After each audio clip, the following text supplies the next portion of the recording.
speaker is a very important speaker for me because he's a good colleague of mine. We work together. And he is Professor Vinod Patel. And he is well known in the diabetes circle in nationally and internationally. He has done so many, he has published so many publications. If you just Google Vinod Patel, you can see so many videos of him teaching medical students. He is very much involved in teaching. He is currently Professor of Clinical Sciences in Warwick University. And he's an honorary consultant physician with us in George Eliot Hospital. Whenever Vinod comes to do a ward round, I can see 5, 6, 7, 10 medical students coming before that. So when I see those medical students, then I guess that Vinod is coming to do a ward round with us. So without any delay, I will ask Vinod to come and share his alphabetic strategy for diabetes with us. Thank you very much, Kazi. What he hasn't told you is that he's actually my boss, actually.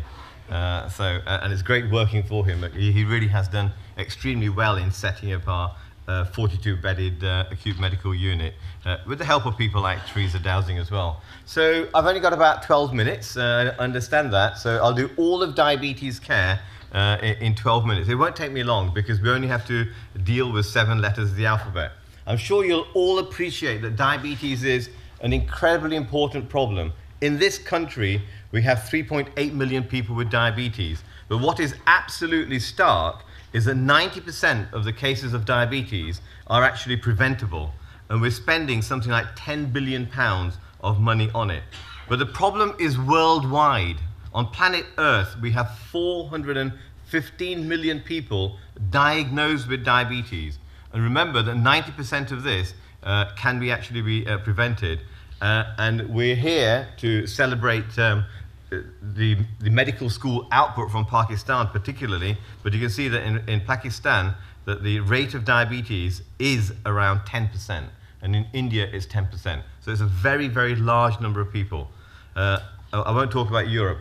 And although I'm going to go through the evidence base, at the center of everything that we do is going to be a patient. And we always have patients like this, people who are on various tablets. Their cholesterol's a little bit high, their blood pressure's a little bit high, their diabetes controls is a little bit high, and they're heading for kidney failure, and they've already had significant eye disease. So what I'm going to give you is an idea of how we can go about reducing all these complications of diabetes. And irrespective of whether you work in public health, as a urologist, neurosurgeon, physician, frailty, there are basic things that we can do for our patients with diabetes to make their life a bit better. So it's the commonest cause of blindness under the age of 65 in this country, commonest cause of end-stage renal failure, foot problems, and eye disease as well. But we can get all these benefits. I won't have time to go through the evidence base today for accruing these benefits, but I can assure you that we can have all those benefits if we do the basics of diabetes care well. And this, I could actually finish talking to you on this and just take some questions, because this is our diabetes care checklist. A for advice on lifestyle, B for blood pressure, C for cholesterol, D for diabetes control, E for eyes, F for feet, and G for guardian drugs. And we've presented this work in about 30 different countries now around the world, and the International Diabetes Federation also see this as a good way forward. And because this is a public domain strategy, if anyone wants to use it or share our materials, then it's entirely up to them. So let me quickly go through the evidence base. So when it comes to lifestyle, the most important aspect of lifestyle for prevention of diabetes is obesity. Now, even when I talk to the National Director for Diabetes or Obesity, they do not know this statistic. When I ask them a simple question, is that if you compare somebody with a body mass index, as you can see here, less than 23 versus somebody with 35, which is not that overweight, and I say to them, what is the increased risk of diabetes? They'll say 100%. It's not. It's 4,200%, because it's times 42, and it's 9,300%. And this is Wonga interest rates, if you know what I mean. Okay? So then we also have to think carefully about physical activity. And the problem with our South Asian community is that we simply do not exercise enough. We do not do enough brisk walking, and we don't do enough muscle strengthening exercises. And the problem with diet, and today the food was delicious, but it was far too much carbohydrate. So we must cut down carbohydrate if we want to reduce our risk of diabetes. More fresh fruits and vegetables and more carbohydrates. So that's the aspects of advice. Blood pressure is simple. We know what to do for blood pressure. We know effective agents like ACE inhibitors, Statins, and diuretics. Why? Because even if the blood pressure is slightly lower, as you can see here, 144/82 versus 154/87, you get all those beneficial effects. Less strokes, less heart failure, but deaths are reduced by 32%. And you must agree that that's a good outcome. Now, we're not going to go through cholesterol in a great deal of detail, but sufficient to say that cholesterol is very, very important, as you're well aware.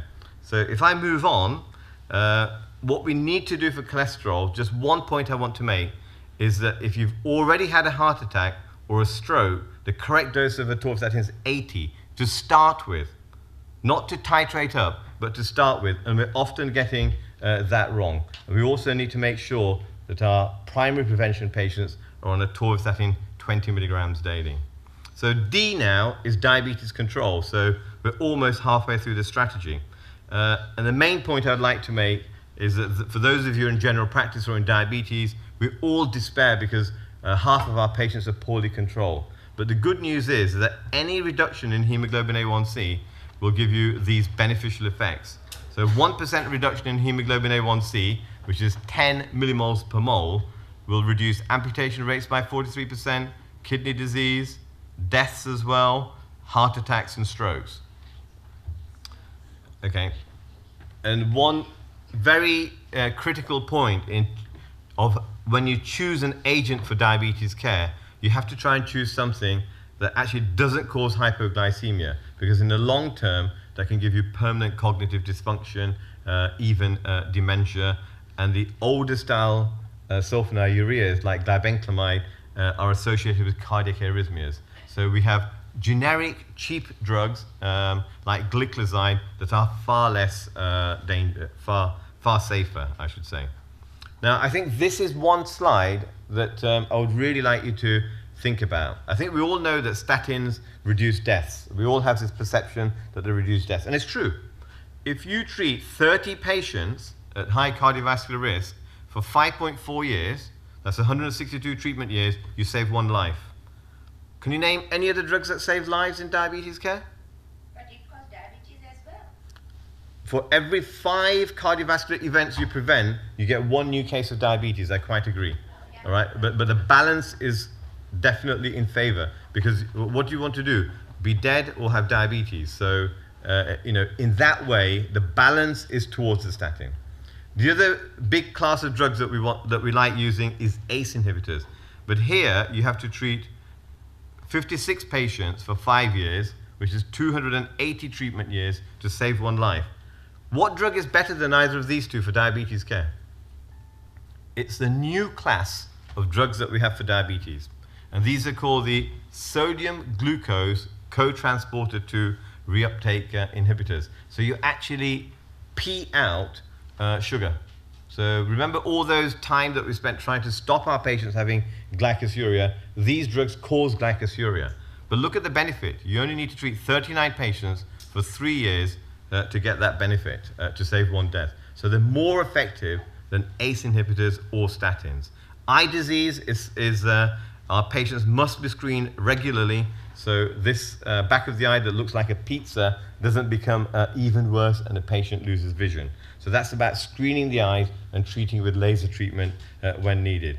Foot care is all about making sure that we have a good strategy to reduce foot complications, and we have lots and lots of local care guidelines that could work very well.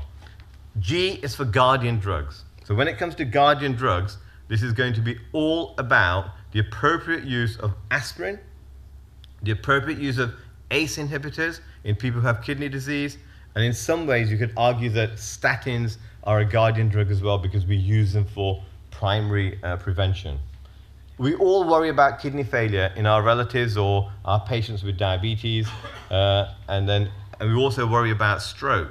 And it's incredible to think that a generic drug like Ramipril that costs £1.50 or probably about 100 rupees per month in Pakistan reduces stroke risk by 33%.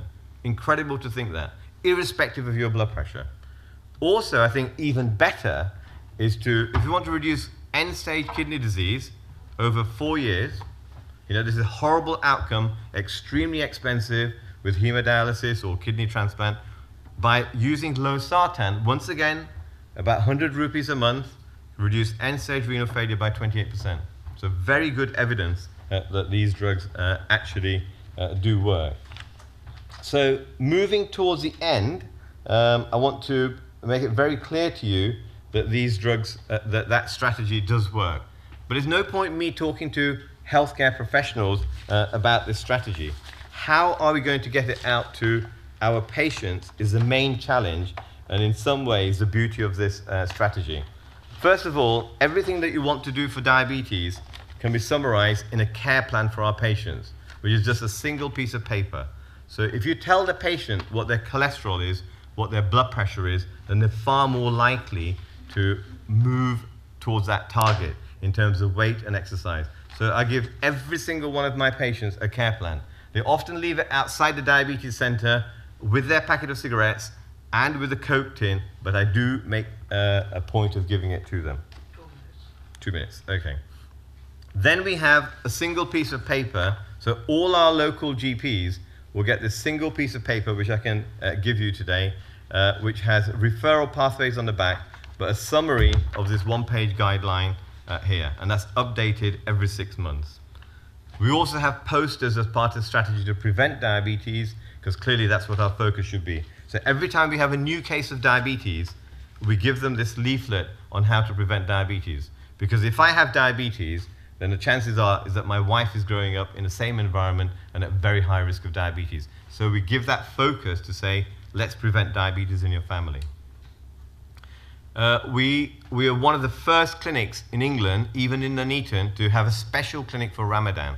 And the reason why that's important is that during Ramadan, the tablets need to be changed. You cannot give somebody who's going to start a fast in the morning a furosemide, a diuretic. So we change it around. We change the dose of insulin around as well, and we've developed a very good care plan, so all our patients will have their treatment altered when we go to the Muslim center and advise them. And all our communications to the GP is in the same way. And really, I have finished early. This is my last slide. And the point I'm really trying to make is that when you see a patient, we should concentrate on aspects of advice, clearly, smoking, the physical activity, the diet, and the weight. We should aim that their blood pressure is 140/80. If it's slightly high, you cannot ignore it. You either treat it or say to the patient, get your own machine, check it at home. And we must also address the cholesterol, diabetes, eyes, feet, and guardian drugs. Thank you very much. Thank you, Vinod, for such a lovely talk, and I'm expecting to just I can allow 1 or 2 questions. If any, yeah, Chairman. Professor Patel, excellent presentation. You mentioned about the diabetes and the aspects. However, you haven't mentioned about metabolic syndrome surgery. Yeah. Because Yeah.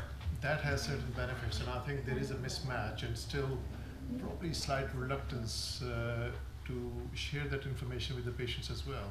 Yep. As statistics show that 50% of these patients after bypass operation, without having to lose their weight, will improve in their hyperglycemia. Yep. And either their medication dosage will come down, or they will not require any medication after that. And another 30% will benefit after losing their weight. No, I think you're absolutely right. I personally think that the commonest condition on planet Earth that requires attention is metabolic syndrome. After our people are fed and they have clean water and basic immunization, the commonest condition that we need to treat is metabolic syndrome. And the big problem is just that weight. You don't need to even have high glucose levels or blood pressure. You're absolutely right.